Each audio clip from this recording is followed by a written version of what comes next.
येथील लोणेरेमधील जागतिक दर्जाचं विद्यापीठ असणाऱ्या डॉ. बाबासाहेब आंबेडकर तंत्रशास्त्र विद्यापीठातील पदविका विभागाचा गेल्या वर्षी घेतलेल्या परीक्षेचा निकाल रखडल्याने या विद्यार्थ्यांचे पुढील वर्षाचे प्रवेश थांबले आहेत.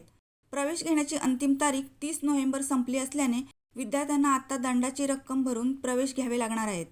विद्यार्थ्यांचे शैक्षणिक नुकसान होऊ नये म्हणून विशेष प्रयत्न विद्यापीठाकडून केले जात आहेत. या विद्यापीठाशी संलग्न असलेल्या सर्व महाविद्यालयांचा रिझल्ट विद्यापीठातून लावण्यात येतो. मात्र सॉफ्टवेअर बंद असल्यामुळे गेल्या वर्षी परीक्षा दिलेल्या विद्यार्थ्यांना मार्कशीट अद्यापही दिल्या गेल्या नाहीत.